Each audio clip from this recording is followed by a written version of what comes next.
સુરતના સચિન જીઆઈડીસી વિસ્તારમાં આવેલા એક મિલમાં ગઈકાલે મોડી રાત્રે એક યુવાન એસિડની ટાંકીમાં પડી ગયો હોવાની ઘટનાથી ચકચાર મચી ગઈ છે। જ્વલનશીલ પદાર્થ ભરેલી ટાંકીમાં યુવાન પડી જતા તેની ઓળખ કરવી પણ મુશ્કેલ બની ગઈ હતી। ત્યારે કંપનીના મેનેજરને જાણ થતાં તેઓ ઘટના સ્થળે પહોંચ્યા હતા અને ઘટના અંગે માલિકને જાણ કર્યા બાદ પોલીસને બોલાવી હતી। ત્યારબાદ પોલીસે હાજર રહી એસિડની ટાંકીનો ભાગ કાપી લાશને બહાર કાઢી હતી। સુરતના સચિન જીઆઈડીસી વિસ્તારમાં આવેલા ડાઇંગ એન્ડ પ્રિન્ટિંગ મિલમાં એક યુવાનની લાશ ગંભીર હાલતમાં મળી આવી છે।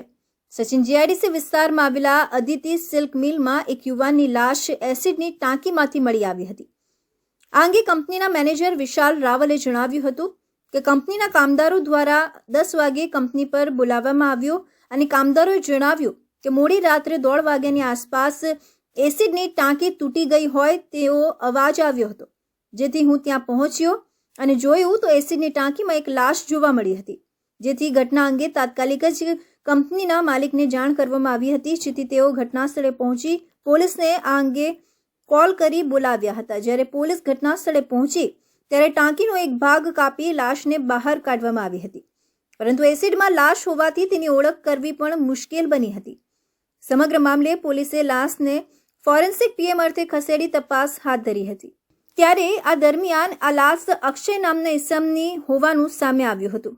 જ્યારે મેનેજરને પૂછવામાં આવ્યું કે આ યુવાન તમારી કંપનીમાં કામ કરતો ન હતો તો તેની લાશ અહીં કેમ મળી, ત્યારે તેમણે એક જવાબ આપ્યો કે લેબર આવવાના ટાઈમિંગ પર કદાચ તે કંપનીમાં આવી ગયો હોય, પરંતુ સવાલ એ થાય છે કે કંપનીની બહાર સિક્યોરિટી ગાર્ડ હોવા છતાં અજાણ્યા વ્યક્તિઓ જો કંપનીમાં આવી જાય અને આવી મોટી દુર્ઘટના બની જાય તો કંપનીની સિક્યોરિટી અને કંપનીના માલિકો સામે સવાલો ઉઠી રહ્યા છે। રાત્રે એ ઘટના બની છે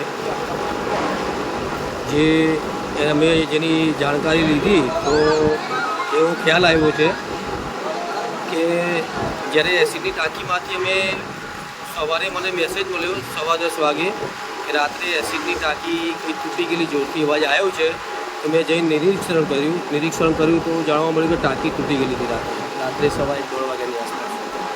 સવારે મને કલર સ્ટોરવાળાનો ફોન આવ્યો 10:15 વાગે, હું 10:30 વાગે ત્યાં ગયો। પછી મેં જોયું ટાંકી તૂટી ગયેલી હતી, એની સાઈડમાં દિવાલ છે, દિવાલ પર ચડી મેં જોયું તો અંદર એક બોડી પડેલી હતી। એના પછી અમે અમારા બોસને ઇન્ફોર્મ કર્યું, બોસના પછી પોલીસ આવી, પછી પોલીસને બતાવ્યા, પછી અમે એ ટાંકીને સ્ક્રેચ કરાવી, સાઈડમાંથી કટિંગ કરીને બોડી કાઢી લીધી। બોડી કાઢ્યા પછી જોયું તો ઓળખાણ નહીં પડી કોણ છે। અમને જે ડાઉટ હતો એ ડાઉટ પરથી બોડી ઓળખાતી નથી। અત્રે ઉલ્લેખનીય છે કે મૃતક યુવાન મૂળ બિહાર રાજ્યનો છે અને તેનું નામ પપ્પુ યાદવ છે। હાલમાં યુવાન સંકલ્પ મિલ પર કામ કરતો હોવાનું અદિતિ સિલ્ક મિલના માલિકો અને મેનેજર રટણ કરી રહ્યા છે। હાલ તો યુવાનના મોતના મામલે ઘણું બધું રહસ્ય ઘેરાયેલું છે। જો પોલીસ તટસ્થ તપાસ કરે તો આ મોત બાદ યુવાનને ન્યાય મળી શકે તેમ છે।